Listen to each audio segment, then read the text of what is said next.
Blog Talk Radio. Best-selling and award-winning author of true crime and crime fiction, Yvonne Mason is back with a brand new book, The Pink Canary, a book that delves into the life of a drag queen and a marvelous whodunit. You can find this and all of Yvonne's other works on Amazon.com or find Yvonne Mason on Facebook and Twitter. You're gonna kill me. Buy your copy of Pink Canary now. Hello, ladies and gentlemen. It is a rainy Saturday night here, or Friday. No, it's Friday night. I'm a day ahead of myself. What can I say? I've been awake for 2 days and nights. This is Off the Chain. I'm your host, Yvonne Mason, and that was an ad by my friend Chris Dunham for my book, Pink Canary. It is a comedy, whodunit, mystery, and if you like drag queens, and if you like nightclubs, and if you like murder mysteries, that's a book all rolled into one nice, neat little package. And the beautiful part is, if you like Key West, like I love Key West, it's my favorite city. I've been to many countries all over the world. Key West is still my favorite city. Then you will love this book because that's where the book is set. And I have to send a shout out to my friend Peter Fundora, who is in the book as Penelope. He is the comic relief.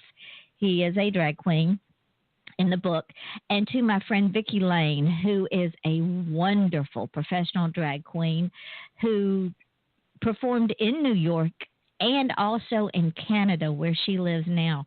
If it hadn't have been for Vicki, I wouldn't have known that drag queens don't curse. They say, "Oh, Mary," instead of "Oh, damn." And it sounds funny, but that's what they do. So, yeah, if you like to know about the drag queens and the murder mysteries, check out The Pink Canary because it is fall down funny. That being said, after I choke myself up, as I do every morning because I'm a numbers person, I went and checked on our show. And yes, ladies and gentlemen, it is our show. It's not my show. It's all of our show. We have reached 31,091 listeners just on the show. Just right here on Blog Talk Radio. And our wonderful friends from Australia are our best listeners. They're 97% of my listening base. I don't know what we do, but Australia loves us. When you add all the podcasts, because this thing shows up on iTunes, YouTube, Spreaker, Stitcher, FM.com, TuneIn Radio, Mixcloud, SoundCloud, podcast.com, Podcast Garden, we are at 45,200 listeners in over 70 countries. I don't know about y'all, but I'm excited about that because we're only 5,000 listeners, less than 5,000 listeners away from 50,000 listeners with all the podcast. Show's not just now rolled into its second year. And it's people like guests that keep coming back and new guests like my guest tonight, author Chrys Fey. And when I spell her name, y'all going to go, what? Just hang tight, ladies and gentlemen. We'll get there. So I want to say thank you to all of y'all, listeners and guests alike, because this is your show. It's not my show. It is your show. And I am very humbled and very appreciative of each and every one of you. And that brings me to my guest tonight, author Chrys Fey. She spells her name Chrys, last name Fey. Kind of catchy, I thought. She is the author of Disaster Crime Series, as well as these releases from the Wild Rose Press, 30 Seconds, Ghost of Death, and Witch of Death. She is an administrator for the Insecure Writers Support Group. I saw that and just fell out on the floor laughing because that fits us writers so well. Most of us are insecure, and 99% of us need a support group for several reasons. One, we're insecure, and two, writing is an addiction. It is our drug of choice. So they nailed it with this title, and I love it. And she also runs their Goodreads book club, and I cannot talk tonight, so y'all just bear with me. She's also an editor for Dancing Lemur Press. And what is so interesting is when Chrys was 6 years old, she realized she wanted to be a writer by watching her mother pursue publication. She started writing her first novel, which flourished into a series, and she later rewrote it at 17. She lives here in Florida, where I do, and she's always on the lookout for hurricanes. And ladies and gentlemen, this is our hurricane season, and right now we're having bad storms. So if we go out, I will bring Chrys back at another time if I can't get her back. Chrys has 4 adopted cats and 3 nephews. And I'm not sure which are the most important in her life, but they all keep her entertained with their antics. So with that, my darling new friend, welcome. I am so glad you're here. Thank you. I'm glad to be here, too. Me, too. And I told Chrys, don't be nervous. It's just me and her and 45,000 other listeners. It's no big deal. It's okay. And we're going to get all of her deepest, darkest secrets. It's just us girls tonight on the show. So we got this. So there's so many things for us to talk about, but I really want to start, Chrys, with when you were 6 years old. That's when you decided you wanted to be a writer. So this is something that you have pursued literally all of your life.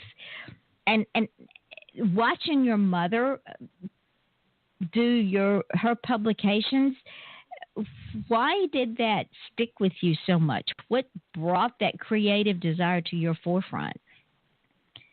Well, my mom would sit at the dining room table, and she would pin children's stories for us kids, me and my brothers and sisters.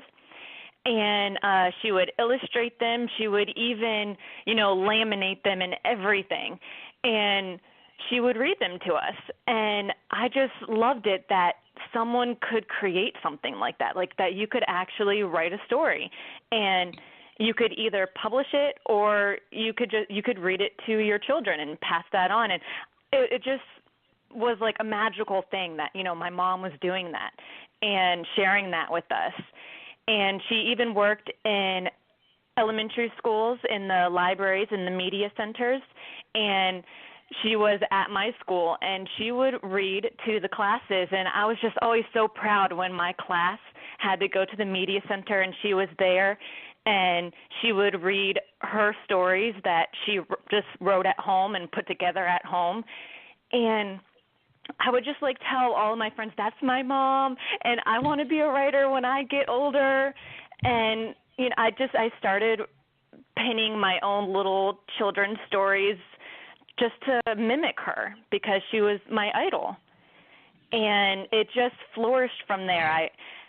When I was 12, that's when I knew, definitely, I started writing my first novel, and I was like, this is what I want to do. I want to publish. And I saw my mom, sending out submissions and everything, and I knew it was tough, but I wanted to do it.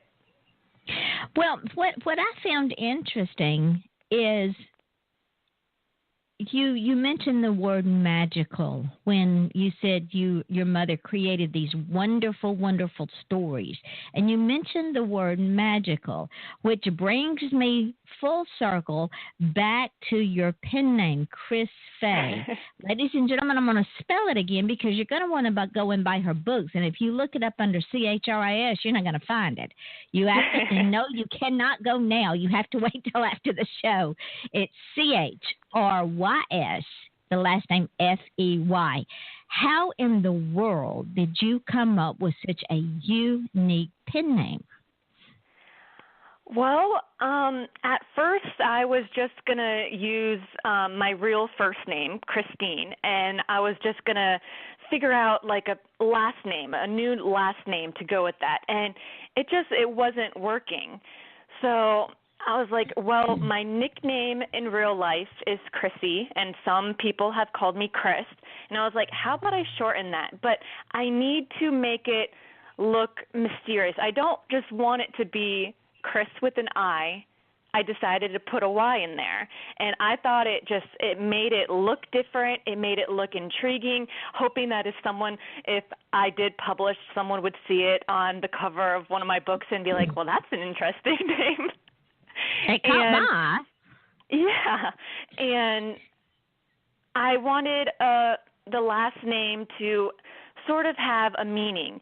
And at the time when I was creating my pen name, I was writing a lot of supernatural stories and paranormal fantasy, and I just started looking up words and names in the dictionary and trying to find synonyms that would work with it. And I ended up looking under magical, and I found the word Fey, and it just clicked. Chrys Fey. Well, you know, or you may not know, but because I study a lot of Scotch-Irish dialect and a lot of Scotch-Irish history because that's where my heritage is. Fey is an old Scottish word for witch, magical. So you just incorporated the whole thing into a wonderful, wonderful name. And I'm going, yeah, I kind of like that. Yeah. It rolls off the tongue. It stays with you, and you can't help but remember Chrys Fey, Chrys Magic, Magical Chrys. It's what now? Let's go back and your first story. And ladies and gentlemen, talk about magical. She was 12 years old. And she got an idea for a book when she discovered something ordinary. She just found something ordinary. And her magical mind took over. Explain to us what you found. Well, I had just gotten done playing a game of basketball. I was by myself, and I sat down in the grass next to my home, and my fingers were just playing with the grass and digging down a little deep, and I felt something. And my mind, I was like, it's a key. And, this is – because I love The Secret Garden. And I was like, it's a key. And so I start digging into the grass for it, and I pull it out, and it wasn't a key. It was a rusted screw with a crooked tip. And for some reason, I guess I'll never really know, it was the universe, but while looking at that rusted screw, I got an idea for a story, and that screw was the key for this world. So I got up, I ran into the house, I grabbed pen and paper, I ran back to that very same spot where I found the screw, and I started writing my first book, and I was only 12. What I find amazing is the depth of your imagination. As soon as you found that screw in that particular spot, it wouldn't do for you to go in your room and write. You had to go right back there because that was a magical place. Yeah, I just felt that's where, like, the story originated from. So I had to go back there to catch it. So what was the story about? Because in your bio it says you wrote 3 books in 4 years that was involving the screw and, of course, the little tentacles that went out. What was this story about?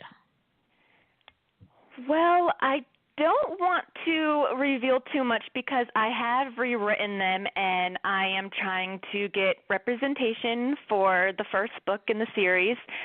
But it did go through a transformation during the rewrite. It was about this young girl, my age, at the time when I was 12. She was 12. And she had these amazing powers, and she lived in a different world that was not like ours at all. And a lot of different, like, mystery things happen, and she solves some crimes that, like, sort of magical crimes, I guess you could say, that happen in that world, and her powers get bigger, and it was just this big story of this world and this character, and it just was something, like, really big, and after writing the 3 books, I ended up getting writer's block, and I was struggling to continue writing. So a couple of months I didn't write at all, and I realized the one reason why I stopped writing was because I had matured. Like at that time I was 17, but my characters, they were 17 too, but they just didn't seem to reflect my maturity level, and that's when I decided to rewrite all of the books from the very beginning.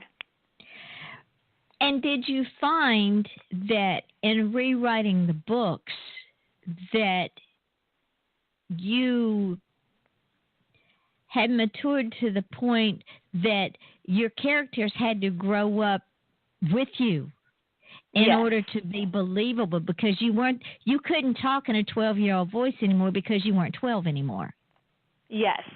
Like my characters, I did try and get them to age along with me, but I guess it was just because I started the story when I was 12, and I guess like the narrative and everything that I had done throughout those books, it just didn't seem to be at my maturity level at 17. And I was struggling with, the characters and the ages, even though they were supposed to be my age. I was just struggling with all of it, and it took me a long time to actually realize that that was the problem. And I had to sort of recreate it and change it with the characters being older. The reason I'm bringing this up, ladies and gentlemen, there is a point. And the point is, there's this young writer that's been writing since she was 12 years old, knew she wanted to write at 6. She writes these beautiful books, and she hits a roadblock. She's young. And at that age, not understanding one's on mental intellect and one's on drive because they haven't lived long enough, and putting everything you've got into this creation, and then to find it didn't work and she couldn't do what she wanted to do with it. She tried to get it published, and as with all of us in the indie world, we have hit roadblocks. It took me over 30 years to publish. I published my first book at 56 years old, and I wrote that book in my 30s. So I understand what happened when she hit the wall, and it caused a depression. And there's nothing wrong with that, because one is desperate when we put that much work into something we love, and then to have it deflate in an instant, it'll put us up against a wall. How did you handle that? I just kept on pushing. Like, even when I finished the book 1 after rewriting it, and I was trying to get representation, I was trying to get publication, and I just kept getting denials, and it hurt, it stung, and I just kept wondering, like, what do I have to do? Because it seems like, everybody has, like, these remedies, like, oh, you can publish short stories, you have to build your resume and everything, and, I would try and do that, and it just wasn't successful. Everything I did, it just wasn't working out. And that just pulled me down into such a depression where I just kept thinking, it's not going to happen. What do I have to do? But I guess you could say my drive for this dream to be published, to be an author, and really the life of being a writer, having like the writing life, that's what I wanted. And I didn't want to give that up no matter how bad it got. I just kept pushing through and striving for that goal, even when I would tell myself, like, I just need to quit. I would say that one moment, and then the next moment I'd be sending out another query and just, like, fingers crossed, like, hoping that it would work. But that was the thing with me. I just kept on pushing. I did not want to give up. If I could wallpaper your house my house and every listener's house with the times that I've said, I'm quitting. But it's like my brother, who, and my first book was about him. He's mentally and physically challenged. And I could hear him in my ear. And he lives Georgia. I live down here in Florida. But I could hear him in my ear saying, Yvonne, just keep doing it. Just do it. Just do it. Because he never gave up. He's never given up. And this is a man who was supposed to fail. And I'm thinking to myself, if he succeeds in what it is he has a passion about, who am I? How dare I destroy my own dream because other people are saying, you're not good enough, you can't do it, you're too stupid, you can't write, you don't know how to put sentences together, you do okay for what you do, but it's still not good enough. Who am I to allow other people to steal my dreams? I didn't give them permission. And like we were talking before the show, I got rid of all those negative people. And now I just want to tell them thank you for telling me no, and surround myself with positive people. And look at myself in the mirror, and I'm sure you do too, every day and say, okay, Vaughn, today we put on our big girl panties.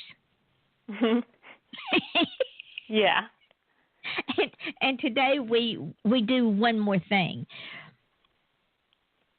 And Chrys, to see where you've come, and to see that once you tell that depression, get the hell out of my way because you're not stopping me, then you found your niche, which I've never, in all the books that I've written since I was 5 years old, I have never seen someone write crime in the vein that you write in. And yes, ladies and gentlemen, we're going to get around to it.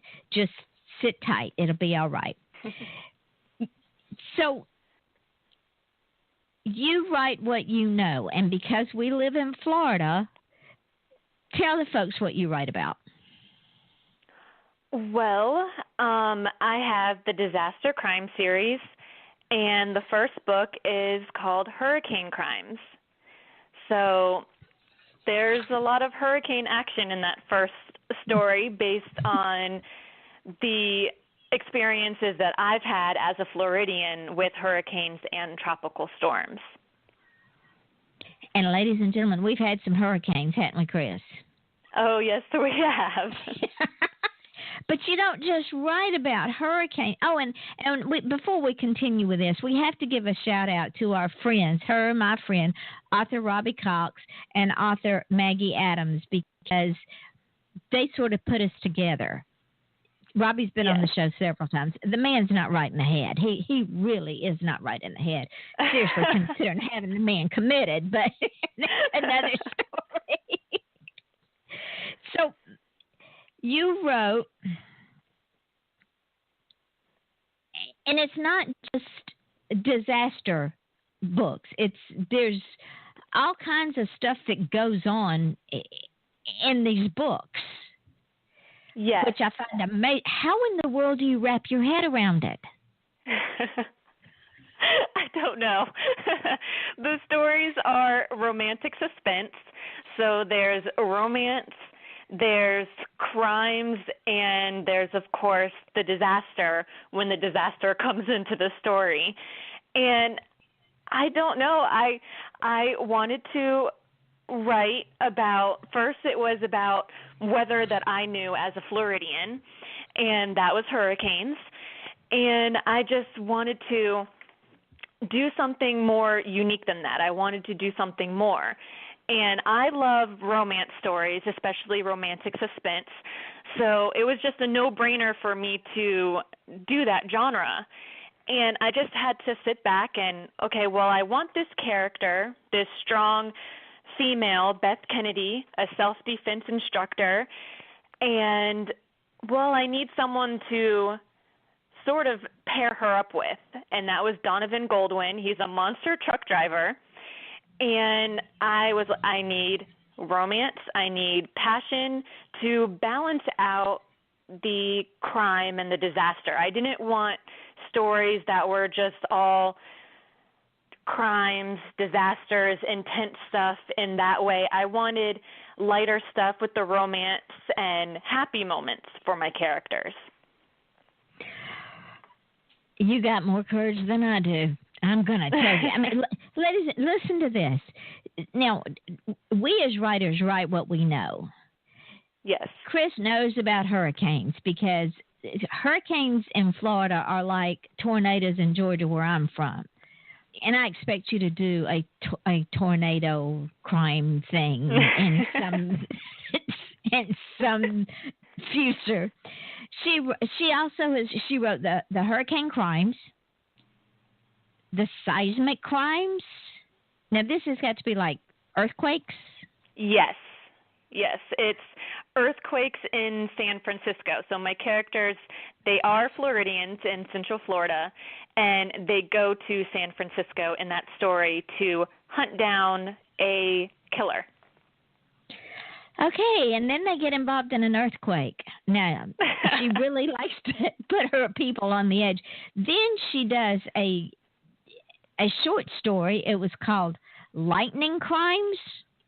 Yes, it's a teaser set between book 2 and book 3, and it's back in Central Florida, and we have a lot of thunderstorms here in Central Florida, so I wanted to do just a short story for the fans of the series and just to give them something a little more, and I figured, well, a lightning storm is another good weather anomaly to write about. And we do have very serious lightning down here. I mean, we have people on the golf course, and the sun is shining, and they're playing golf, and they're hitting them in the pond, so the alligators will have dessert. And then all of a sudden, one of them is laying on the 18th hole because he's been struck by lightning that's 5 miles away. Yes. And it does happen here. So, yeah, she's not kidding. And it's beautiful. The lightning is beautiful, but as anything that is beautiful, it's usually deadly. Yes.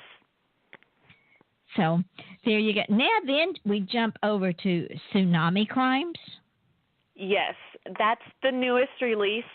And I love all of the stories in the series, but that one is my favorite because it's just so much more intense than all of the other stories. When you think about a tsunami, those waves are so powerful. And what my characters go through, it amazes me what I put them through and how I got them through all of that.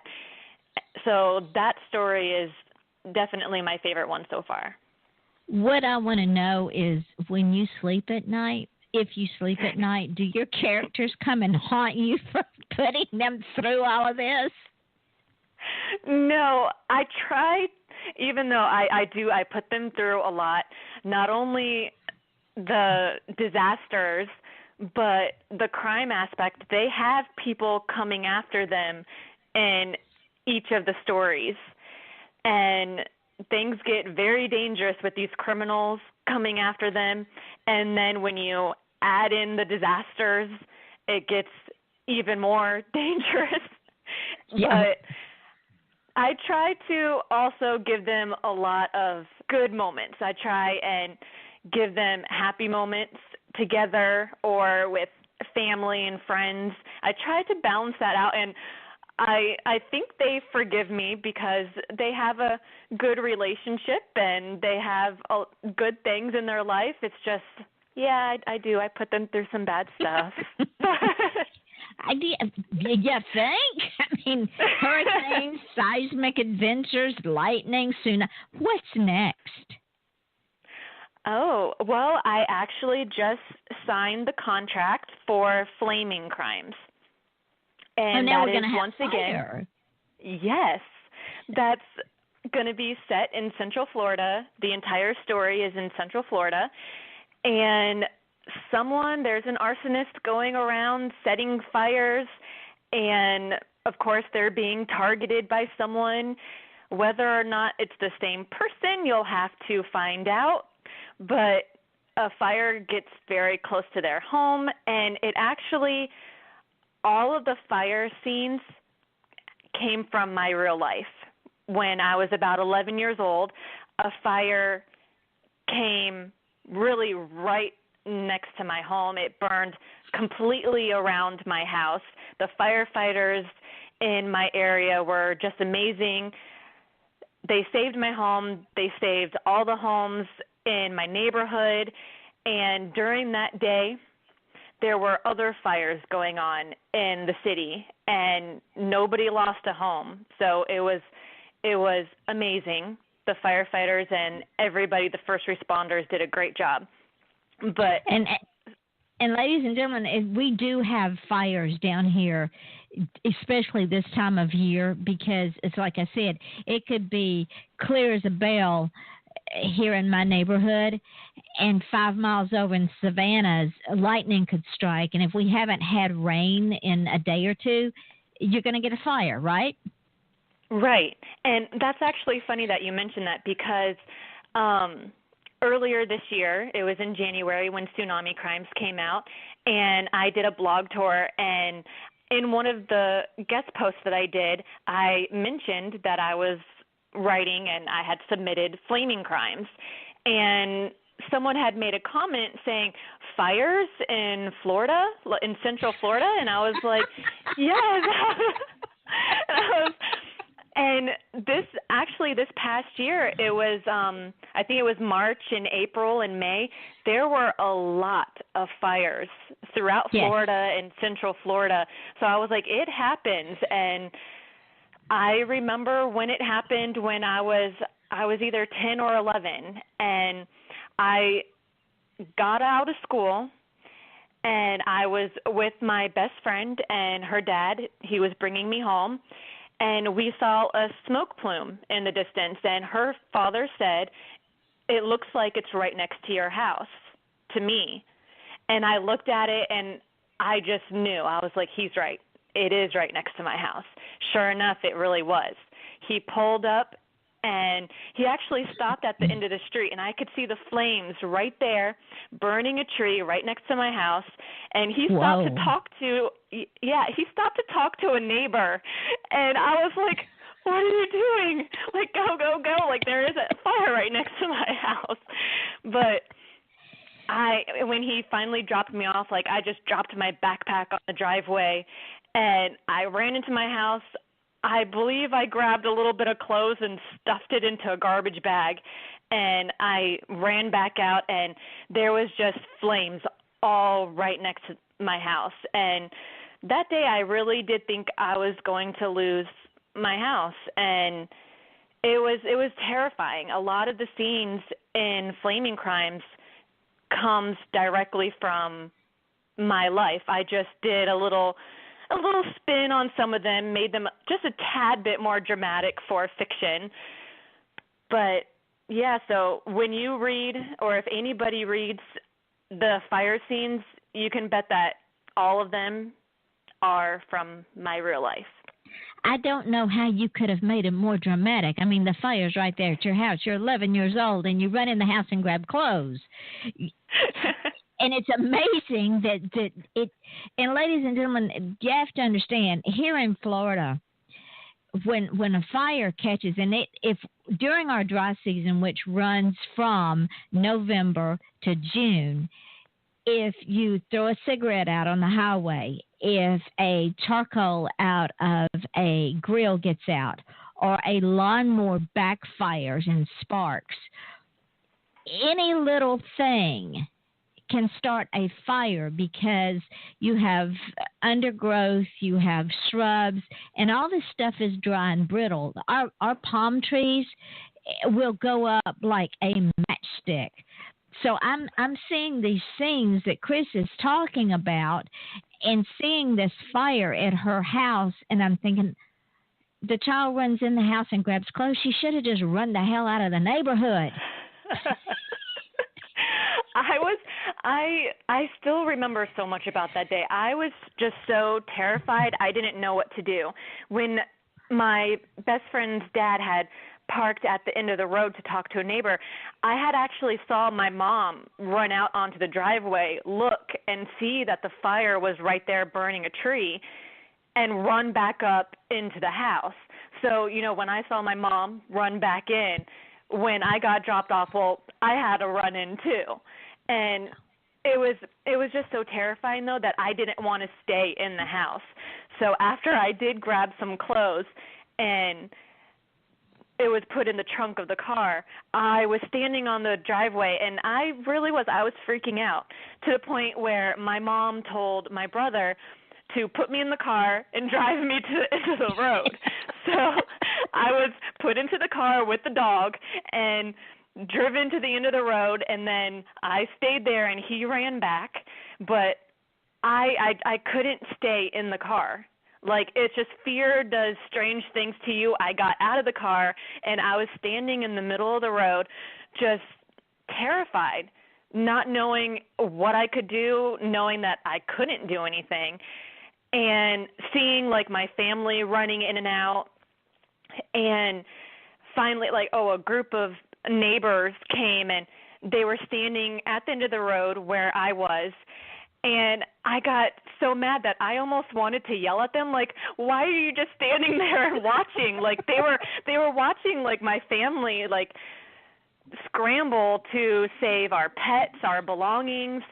And just seconds before I almost yelled at them, the fire trucks came down the road. And when they came, I sort of ran after them so I can keep an eye on what was going on. And a few minutes after they came, my best friend and her dad came back, and I just remember that my best friend came out of the car, and tears were flowing down her face, and we just hugged each other. And we stood in the middle of the road while her dad helped get our pets out of the house, and my family were doing everything that they could, and the firefighters were doing what they could. We just stood there and watched. And I remember seeing a little flicker of a flame come to the side of the road, jump over the road. It literally, like, hopscotched. It landed in the middle of the road and then jumped to the other side, and the other side of the road where we had brush caught on fire. And, like, that was a scene that it's in Flaming Crimes. A lot of this is in Flaming Crimes. And that's something that I can't forget that. And just how, like, the fire acts and how it moves, and it just seems so much alive. And I try to, like, embody that in my story. And anyone that's never been near a fire like that, thankfully we haven't. There are times I can go out of the house and say, oh, there's a fire burning somewhere, and lo and behold, it can be way down in Martin County, but we get the wind shifts and it sends the smell of the smoke. But ladies and gentlemen, if you've never seen a fire, a large fire, or been in a large fire, it literally, like Chrys says, it comes alive and it will jump. And it will find the path of least resistance to get to that dry stuff that it wants to eat alive. It literally eats everything in its path. And if you don't get it under control, it's done. Going up 95, when I first came down here in 2006, there were ravages of where that huge brush fire had happened right before I got down here, and they had closed off 95. And you see the history of that fire and the trees that are still standing that have been burnt, the underbrush that has been burnt, and you can see the path of it. A fire has a path, ladies and gentlemen, and if you look at it after, you can see how the path of that fire went, even the direction. Isn't that true, Chrys? It is. I remember it was the very next day. I did not go to school. My other siblings went back to school that day, but I did not. I was too terrified. I stayed home, and my dad and I, we walked around our property. The fire, it came right up to our property line on all sides. And on all sides. And my dad was taking pictures, and I was just walking through, and there's charcoal and ashes just covering the ground. The palmetto bushes are just like little stumps, and they're just blackened stumps. The trees were black. A lot of them, they didn't have their branches. We could see houses from like 2 or 3 streets down because the fire went that far and just burned everything. And before that, you could never see any houses. We had so many trees and brush all around. We felt pretty secluded. But right after the fire, you could see houses from like 3 streets down clearly. And you could see exactly where it burned, where it went, the direction, like you said. And it's really surreal to see the nature that just the day before was growing, it was flourishing, it was vibrant, just to see everything black and burned. It's very surreal.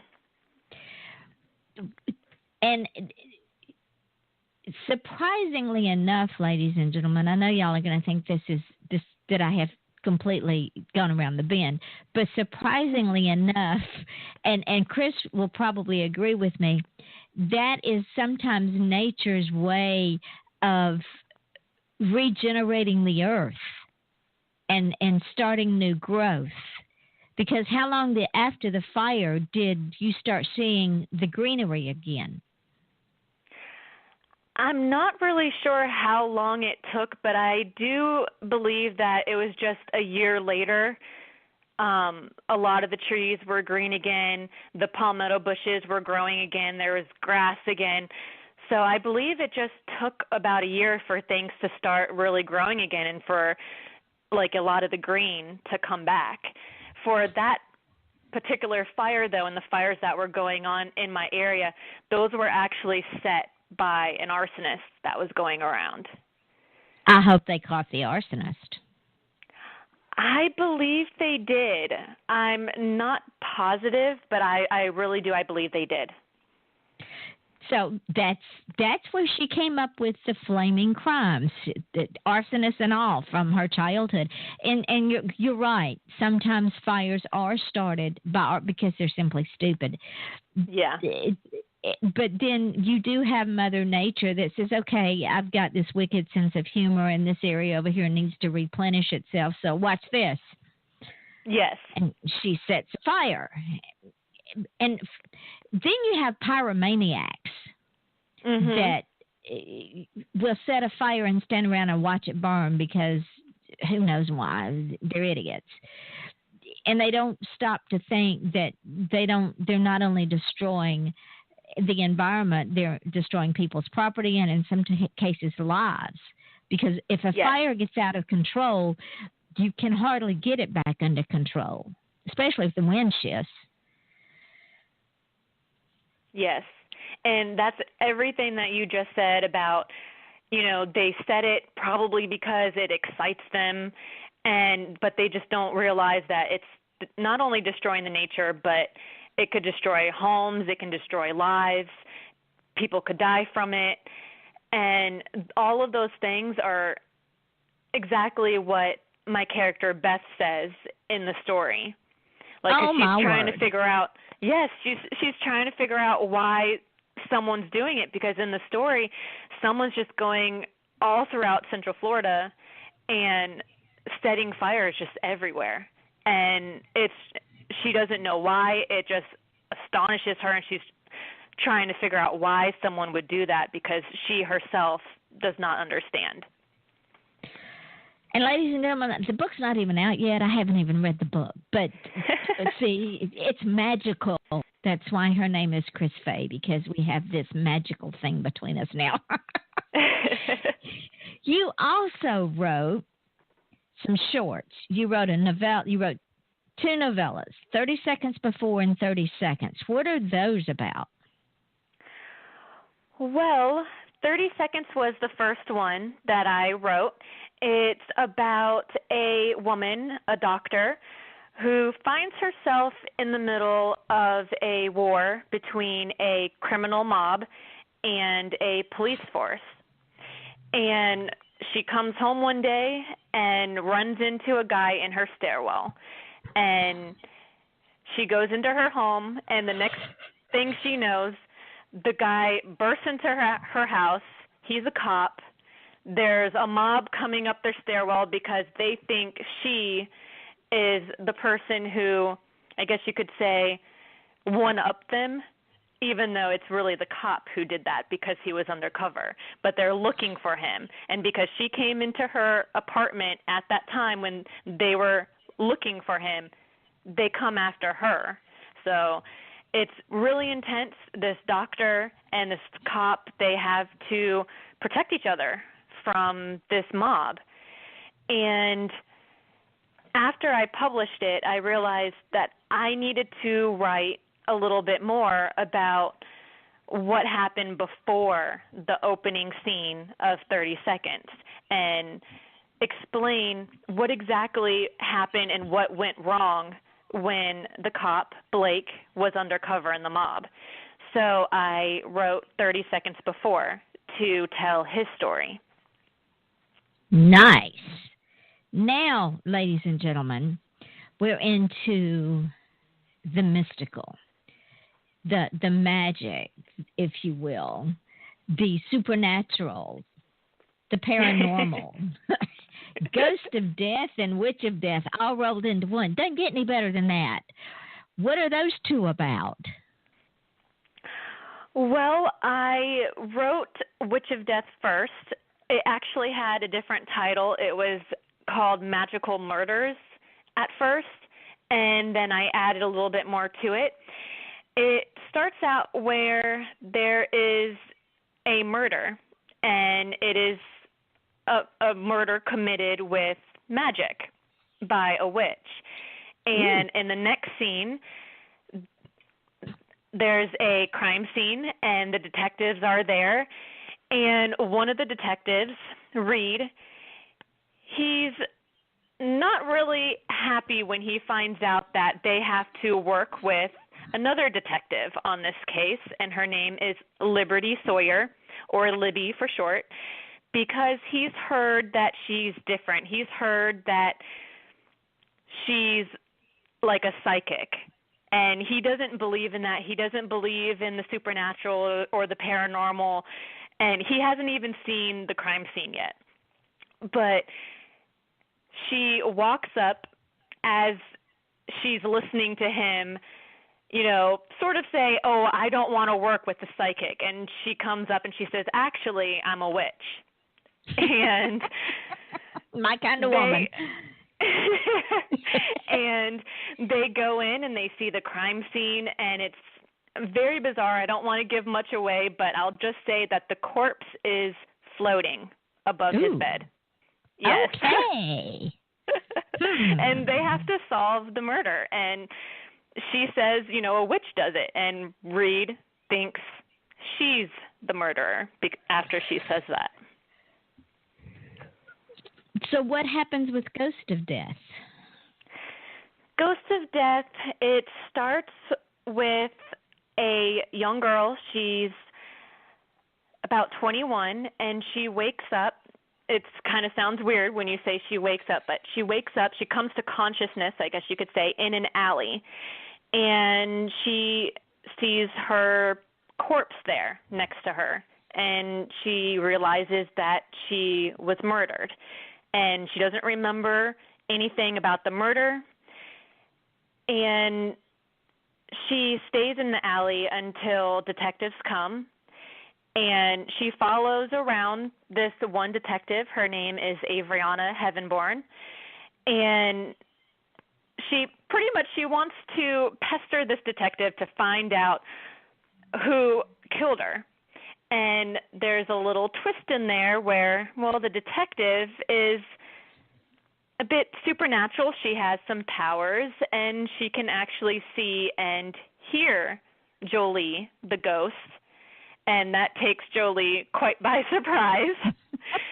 And the two of them, they work together to solve the murder. And in some reviews, they say, you know, it's a very shocking and sad murder that this, you know, that it happened to that character. Like some people say it broke their heart because it's just something, I guess, so small and petty. But, nowadays, like, people do commit crimes and commit murder for petty things. Some people commit murder just because they can. Yeah, that's very true. Just because they like it. I mean, there is no, sadly, as a society, I think sometimes we've lost our moral compass, and there's no fear and respect for law enforcement, and there's no appreciation for whatever action you commit. There is an equal and opposite reaction, and then there are consequences. So I am very interested in all of your books. I'm going to start. No, y'all can't go now. You got to wait. We only got a few more minutes, so just hang tight. And I want. I can't wait to read your books. They are fascinating to me, and for you to take a childhood memory like the fires and put it into a book, that had to be some kind of catharsis for you as well. It was an amazing process because I hadn't really written about the fire before. I wrote a very short essay before about the fire, but I never got to explore every detail and memory that I had of the fire. And I rewrote it. I gave it to my characters, and it was a very interesting process, just going through all of that and remembering, like, the sights, the smells, the sounds of the fire and everything. It was a very interesting. And what people don't realize, when you were doing the census thing, you also had the taste of the fire in your mouth. Yes. And yes, it has its own unique like taste. ashes. Yes. And that is a hard thing because it gets up in your nose and in your hair and on your clothes and in your pores and in your mouth. That is a hard thing to get rid of. Yes, I remember I reeked. Like my clothes, my hair, my nostrils were black, like I had to clean out my nostrils. And I walked into my house that night. The firefighters, they said it was safe to go back. And I walked into the house, and it smelled like smoke all night. While, like, trying to sleep, I would wake up and I would smell the smoke, and my heart would start racing, thinking that the house was on fire or the fire started back up again, because the smell was just so strong in the house.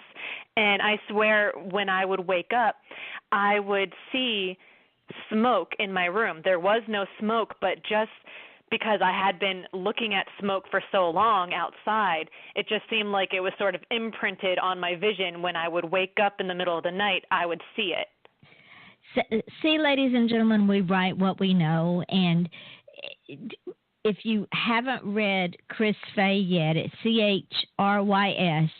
ChrysFey.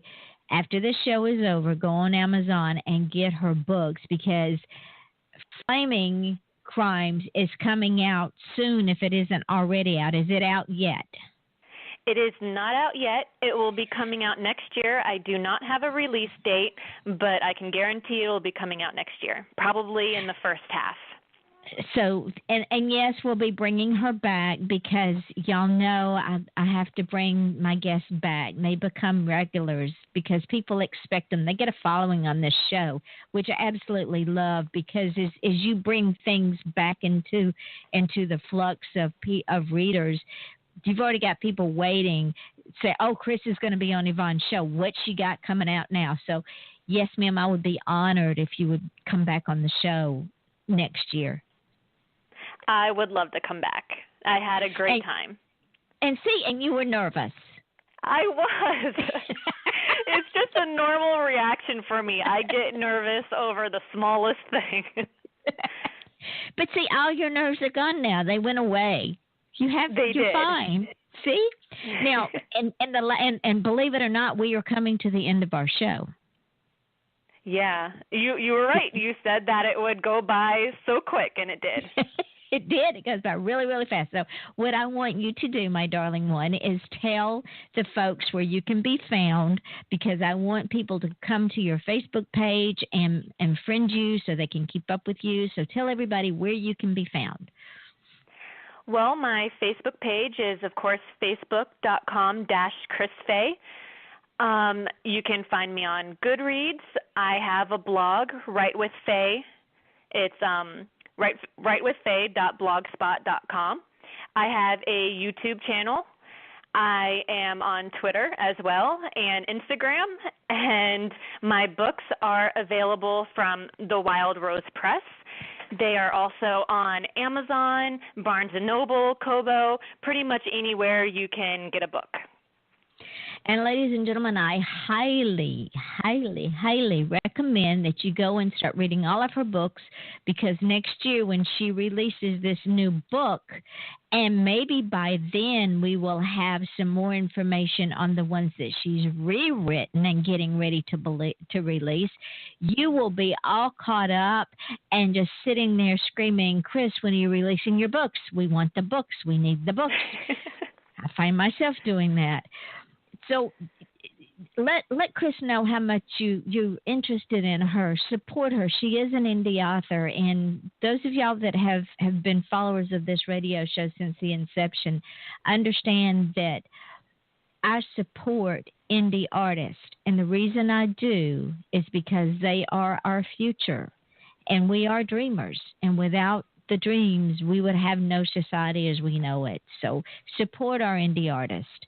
We love you for it. We've worked hard to get here. We're not like we're published by the Big Six. We don't get $1 million in advance to write a book.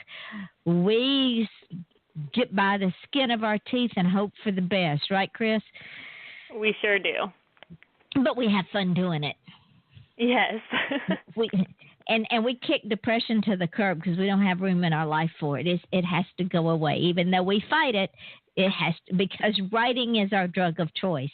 So go and support Chrys. Let her know how much you love her work. Friend her on Facebook. Friend her on Goodreads. And write reviews on her book. That is so important. On tomorrow night, I am taking the night off. I am tired. I haven't had any sleep in 3 days because my husband, as y'all all know, is disabled. And some nights he doesn't sleep. When he doesn't sleep, I don't sleep. So then I get where I can't talk, among other things. So I am going to take tomorrow night off. However, on Wednesday night, we will be back fresh and raring to go with my friend and fellow author and artist and judo, karate, martial arts expert, Tom Fertrell. So join us for that show. It's always a hoot with Tom. I never know what the man's up to. I don't think he knows. And as we always say at the end of the show, we love you, our listeners. Chrys, thank you so much, my darling, for the honor and the privilege of you coming on the show and for getting out of your comfort zone. And I hope you had as big a time as I did, because I had a blast. Yes, thank you. And I really did have a blast. Good. See how fun that was? And I have a new saying, ladies and gentlemen, with the three that I say. And I stole it from one of my Facebook friends. And it goes this way. The difference between who you are and who you want to be is what you do. Now think about that.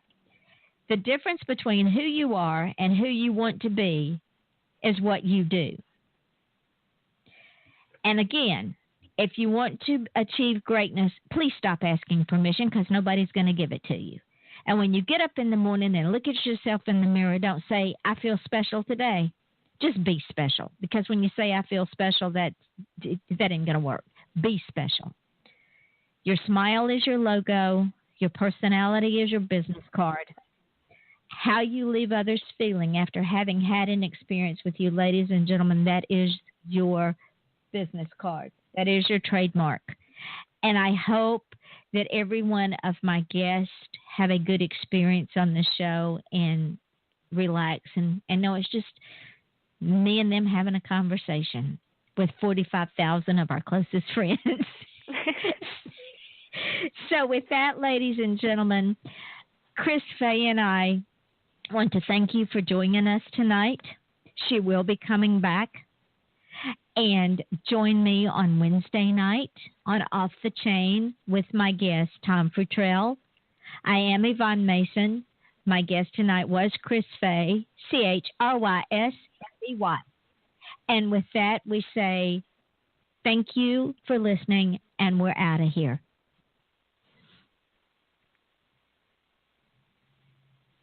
Okay, the show's gone off the air. We are now in archives, and of course, everything we say will show up in archives, like I told you. But I did want to thank you again for coming on the show, and I'm glad you had so much fun because I had a blast. It was great. I'm thrilled that you let me on the show. Oh, honey, it's an honor. I am only successful because I get y'all to be successful. That's what's fun, is watching y'all succeed. And hearing all the stories and seeing how you got here and encouraging you to, whatever you do, whatever path you take, stay with it, keep the depression at bay, and know that you have a support group with us, with me, and I am available anytime. I will answer any questions. Post your books on my page. Promote yourself on my page. I don't care. That's what it's there for. And just be successful, because you are. Thank you.